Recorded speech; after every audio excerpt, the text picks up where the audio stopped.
സാഹിത്യം കൊണ്ട് എന്താണ് പ്രയോജനം എന്നൊരു ചോദ്യമുണ്ട് എല്ലാ കാലത്തും. അതിന് ഏറ്റവും ലളിതമായ ഒരു ഉത്തരം മലയാളത്തിൽ ഏറ്റവും കൂടുതൽ പതിപ്പുകൾ വിറ്റഴിഞ്ഞ, ഏതാണ്ട് 200-ലധികം പതിപ്പുകൾ വിറ്റഴിഞ്ഞ, ലക്ഷക്കണക്കിന് കോപ്പികൾ വിറ്റുപോയ ബെന്യാമിൻ്റെ ആടുജീവിതം എന്ന കൃതിയുടെ മുൻ കുറിപ്പുകളായിട്ട് 1-2 വരികൾ കൊടുത്തിട്ടുണ്ട്. അത് എല്ലാവർക്കും അറിയുന്നത് പോലെ നാം അറിയാത്ത ജീവിതങ്ങൾ നമുക്ക് കെട്ടുകഥകൾ മാത്രമായിരിക്കും എന്നതാണ്.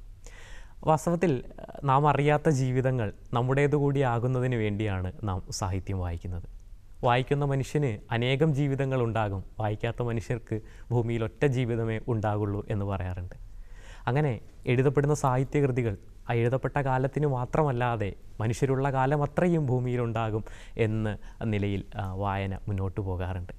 അങ്ങനെ മലയാളത്തിൻ്റെ സുവർണ കവിതകളിലൂടെയുള്ള ഉല്ലേഖത്തിൻ്റെ പുതിയൊരു സഞ്ചാരത്തിലേക്ക് ഏവർക്കും സ്വാഗതം.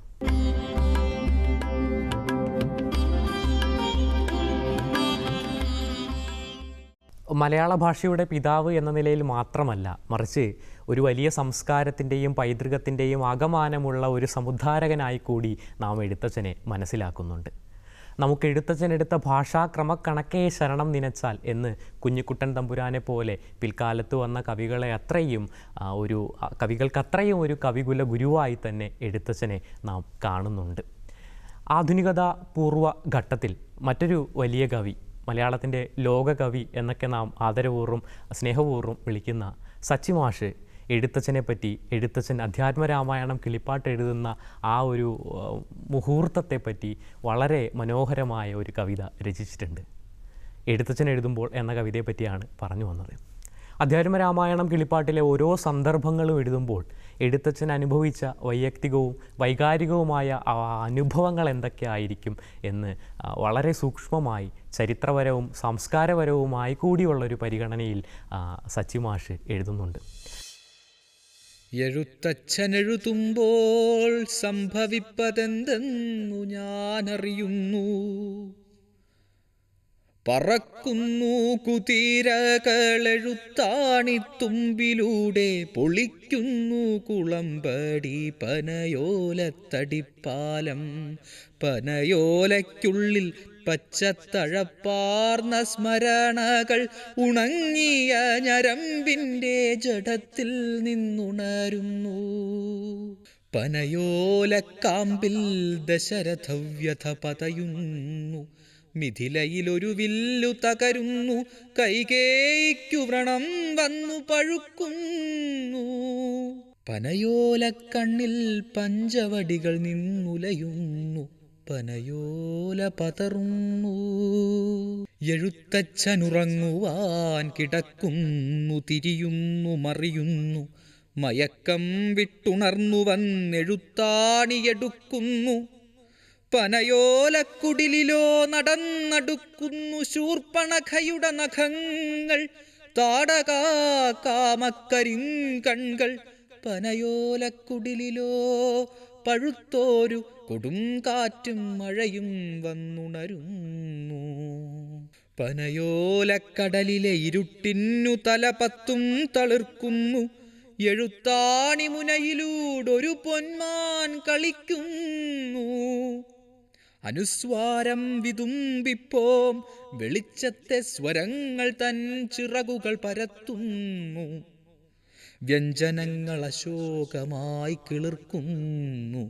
അശോകത്തിൻ കീഴിൽ ചില്ലക്ഷരങ്ങളിൽ ശോകം നിന്നു പുകയുന്നു. പനയോല വിളറുന്നു.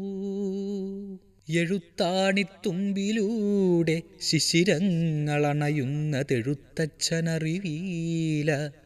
പറയുന്നതെഴുത്താണി പകർത്തുന്നു. പനയോല പകലിരവുകളുടെ ചിറകടി പോലും കേൾപ്പില്ലെഴുത്തച്ഛൻ. ജലപാനം കഴിക്കുന്നില്ലെഴുത്തച്ഛൻ. ഉറങ്ങുന്നില്ലെഴുത്തച്ഛൻ. ഉണരുന്നില്ലെഴുത്തച്ഛൻ. വയറെരിഞ്ഞടങ്ങുന്നു. കുടലുകൾ ദഹിക്കുന്നു. എഴുത്താണിത്തയമ്പാർന്നൊരെഴുത്തച്ഛൻ കയ്യുമാത്രം ചിതൽ പുറ്റിനകത്തു നിന്നുണരുന്നു. ചലിക്കുന്നു. അകക്കണ്ണിൽ ശൂലം വന്നു പുറം കണ്ണു പൊടിക്കുന്നു. വിരാമചിഹ്നത്തിനു വാൽ മുളയ്ക്കുന്നു. കടൽ ചാടി പ്രണയദൗത്യവുമായി പറക്കുന്നു. ചോദ്യചിഹ്നം വിനയത്താൽ സുഗ്രീവനായി കുനിയുന്നു. കടലിനു ചിറയായ ആശ്ചര്യചിഹ്നം കുറുകുന്നു. എഴുത്തച്ഛനെരിയുന്നു. എഴുത്താടി മാത്രം നീക്കം തുടരുന്നു. പനയോലക്കാതിൽ നിന്നു പടഹങ്ങൾ പടരുന്നു. പനയോല ഞരമ്പിലോ പടയണി നുരയുന്നു. പനയോല സിരയമ്പു പെയ്തു പെയ്തു തുടുക്കുന്നു. നിശപത്തും പിടയ്ക്കുന്നു. വെളിച്ചത്തിൻ കൊടും ചൂടിൽ പനയോല കരിയുന്നു. പനയോല ചാമ്പലിന്മേലൊരു തുള്ളിക്കണ്ണീരിന്മേലെഴുത്തച്ഛനിരിക്കുന്നു. എഴുത്താണിത്തയമ്പാർന്ന കൈപ്പടത്തിൽ തല താങ്ങി എഴുത്തച്ഛനിതാ പച്ചയ്ക്കിരിക്കുന്നു. എഴുത്താണി തപ്പിപ്പിടിച്ചെടുക്കുന്നു. ഉണങ്ങിയ പനയോലത്താളിൽ സീത തല കുനിച്ചിരിക്കുന്നു. അവമതി സഹിയാഞ്ഞു നിലവിളിച്ചലറുന്നു. അവളുടെ മാനം കാക്കാൻ പനയോല പിളരുന്നു. എഴുത്തച്ഛനെഴുതുമ്പോൾ സംഭവിപ്പതെന്തെന്നെനിക്കറിയാം. എഴുത്തച്ഛനെഴുതുമ്പോൾ സംഭവിപ്പതെന്തെന്നെനിക്കറിയാം. എഴുത്തച്ഛനായി മാറുന്നു. പിന്നെ അച്ഛനെഴുത്തായും. എഴുത്തച്ഛനായി മാറുന്നു. പിന്നെ അച്ഛനെഴുത്തായും.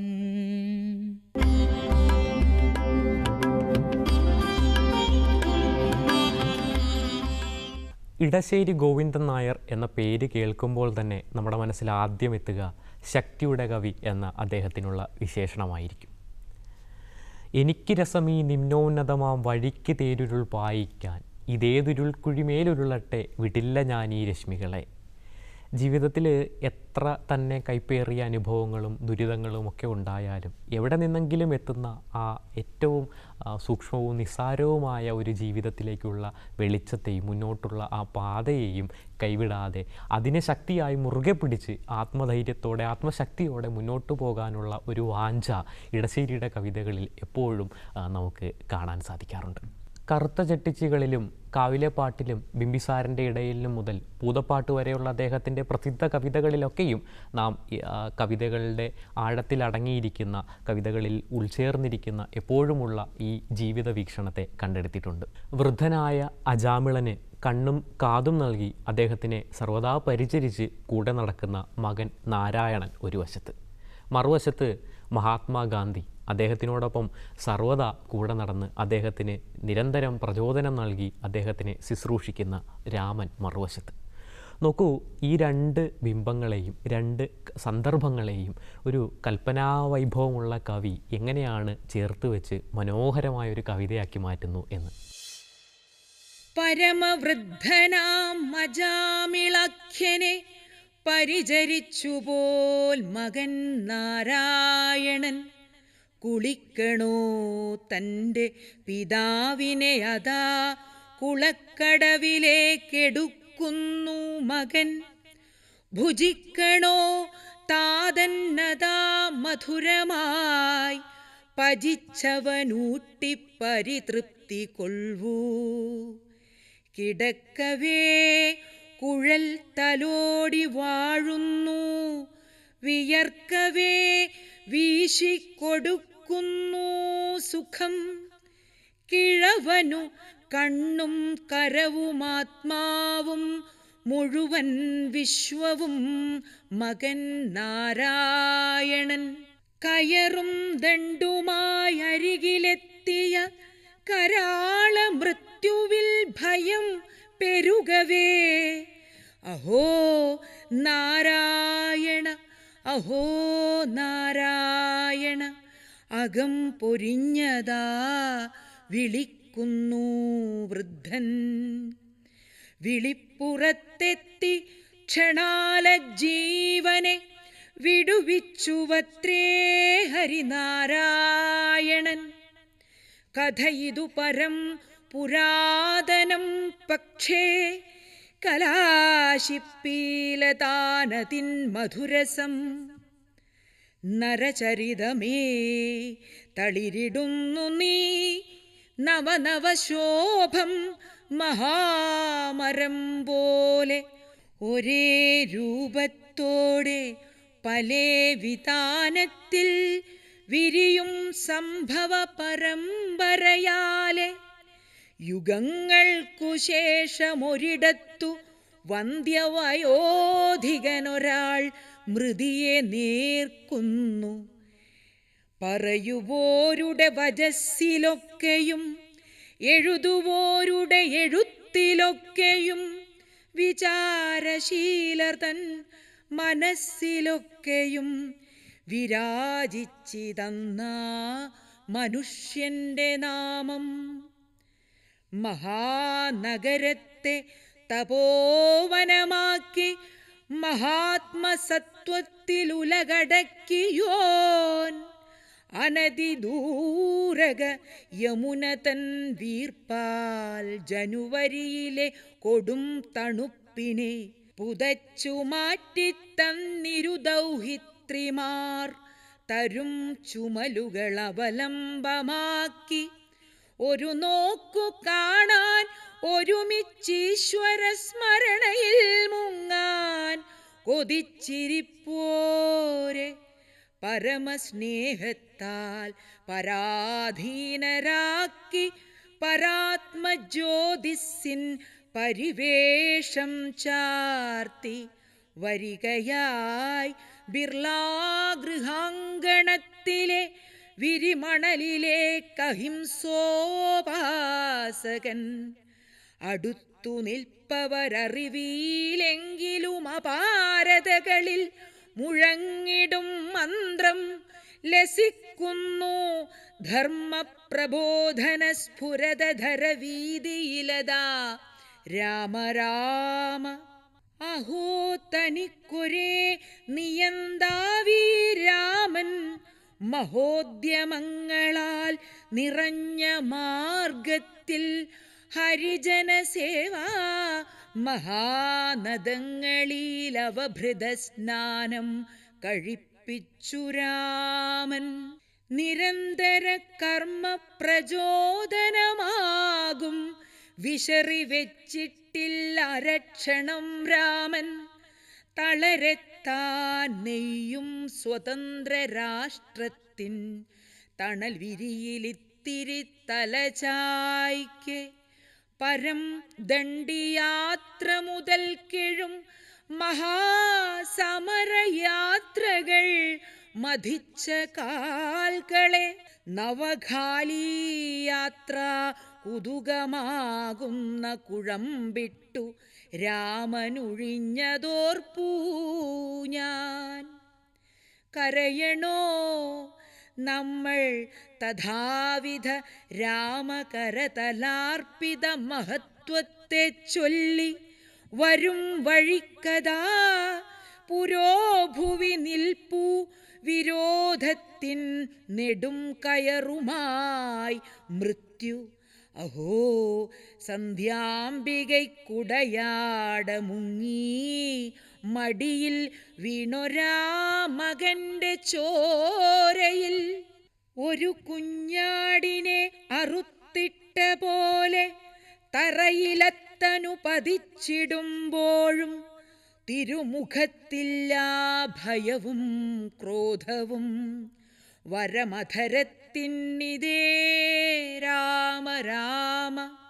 അവനൊരുവനെ കിഴവനു കണ്ണും കരവുമാത്മാവും മുഴുവൻ വിശ്വവും ഉയിർവിരിയുന്ന ഹതവിദ്വേഷത്തിൻ കയർ നീട്ടി മുമ്പിൽ നിയതി നിൽക്കുമ്പോൾ വിളിക്കും വേറാരെ വിമോചന ഭിക്ഷു വിളിപ്പുറത്തെത്തുമവനയല്ലാതെ.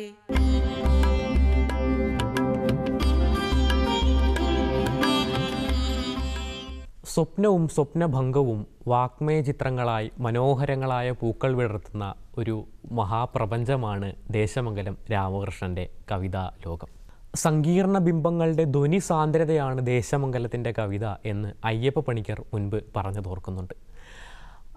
അയ്യപ്പ പണിക്കർ പറയുന്നത് പോലെ വളരെ നിസാരമായ ചില ജീവിത മുഹൂർത്തങ്ങളെപ്പോലും അനിതര സാധാരണമായ ചില മുഹൂർത്തങ്ങളാക്കി മാറ്റാൻ, അല്ലെങ്കിൽ അവയിൽ കാവ്യസന്നിവേശം നടത്താൻ ചില ബിംബങ്ങളിലൂടെ ദേശമംഗലത്തിന് വളരെ എളുപ്പം സാധിക്കാറുണ്ട്.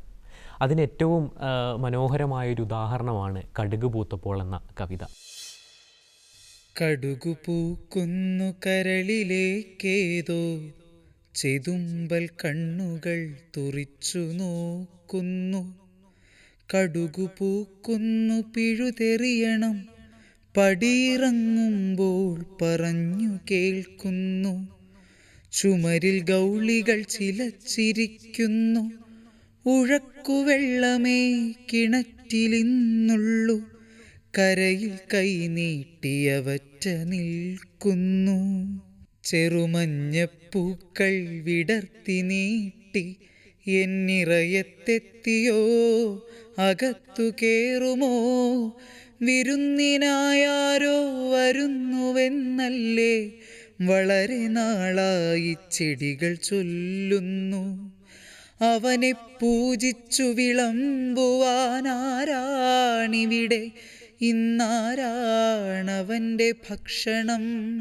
കുഴമണ്ണിൽ ഞെട്ടിയുണർന്നെണീറ്റങ്ങൾ കറുത്ത പെട്ടിയിലുറങ്ങുവോളവും പരസ്പരം മാന്തിപ്പൊളിച്ചും നോവിച്ചും പകകാട്ടി പിന്നെ അസാരം സ്നേഹിച്ചും മടുപ്പു തോന്നാതെ കഴിയുവോർ. ആണ്ടിന്നറുതിയിൽ പുത്തൻ പുടവയ്ക്കായി പഴം നുറുക്കിനായി മുങ്ങിത്തുടിക്കുമാതിരപ്പുലരിക്കാറ്റിനായി തപസ്സു ചെയ്യുവോർ. പഴയ പത്തായം തുറക്കുമ്പോൾ ഞങ്ങൾ ഒരുമിച്ചു മണം പിടിച്ചു നിൽക്കുവാൻ, അടതിന്നു മുങ്ങിക്കുളിച്ചിലക്കുറിയണിഞ്ഞൊരോ പോളോടൊത്തിണങ്ങി നിൽക്കുവാൻ. പിതൃക്കൾ തൻ പെട്ടി തുറന്ന് അതിൻ ജന്മപരമ്പര നൂലും നിഴലും കോർത്തൊരു നിലാവു പൂക്കുന്ന കസവുമുണ്ടുകൾ പുളിയിലക്കരയുടുത്തു കുമ്മികൾ മതിർത്തുതിർക്കുവാൻ. ഇനിയും കാലങ്ങൾ വരുന്നുവെന്നൊരേ നിനവിൻ തേനട കിനിഞ്ഞു വീർക്കുമ്പോൾ അടുപ്പിച്ചു നിന്നുൾപ്രിയം പറയുമീ ഗൃഹത്തിലാരാണിന്നിറങ്ങിപ്പോകുവാൻ. അകത്തളത്തിലെ ജ്വരക്കിടക്കയിൽ തമാശകൾ ചൊല്ലിക്കിടന്നൊരോ പോളെ പൊടുന്നനെ നിലത്തിറങ്ങി നാക്കില പുതച്ചുകൊണ്ടെങ്ങോ മറഞ്ഞു പോകുമ്പോൾ പറഞ്ഞു തീരാത്ത കവിതയ്ക്കായി കാതു തുറന്നു നിൻ പിന്നിൽ വരുന്നു തുമ്പികൾ. കടലു കാണിച്ചു ചെവിയോർത്താൽ ശംഖിൽ കടലിരമ്പുന്ന കഥ പറഞ്ഞു നീ. കുളിപ്പിക്കെ ചെല്ലക്കുസൃതിയിൽ തെന്നി വഴുതിപ്പോകുമ്പോൾ പിടിച്ചു നിർത്തി എൻ തലയിൽ തേൻ കുടമൊഴിച്ചു തുള്ളിച്ചു. വളർന്നു പിന്നെ ഞാനകന്നു വാത്സല്യ കരിമ്പു തിന്നുവാൻ മറന്നു പോയതും.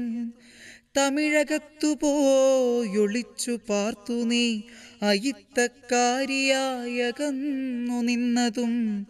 വിശേഷമെത്രയോ വിശേഷമെത്രയോ മറക്കുന്നേനെല്ലാം. ഒടുവിൽ നിൻ മണ്ണു വിളിച്ചു പോന്നു നീ.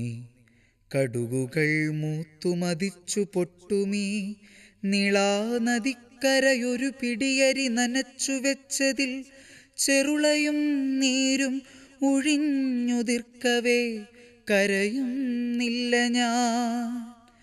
ധരയിൽ ജീവിച്ച ദിനങ്ങളിൽ നിനക്കൊരു ചാന്തോ മുഖം മണക്കും പൗഡറോ മറക്കവയ്യാത്ത ഹൃദയത്തിനുപ്പോ വിശപ്പിന്നു നാഴിയരിയോ തന്നീല.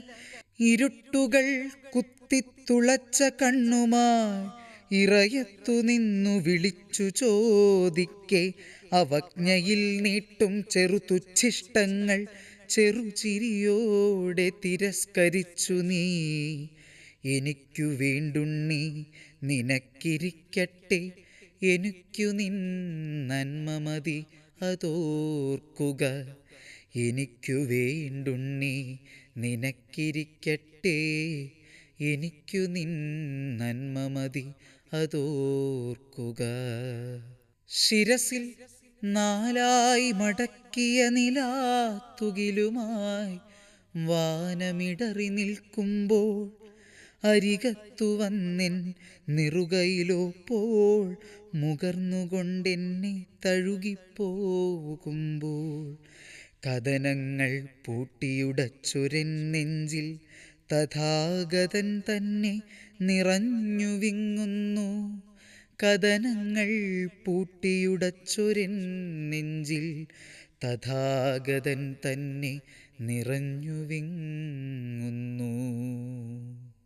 വന്ദനം വന്ദനം പാർമെത്തും ദ്രാവിഡ നന്ദിനിയായി വളർന്ന ഭാഷേ.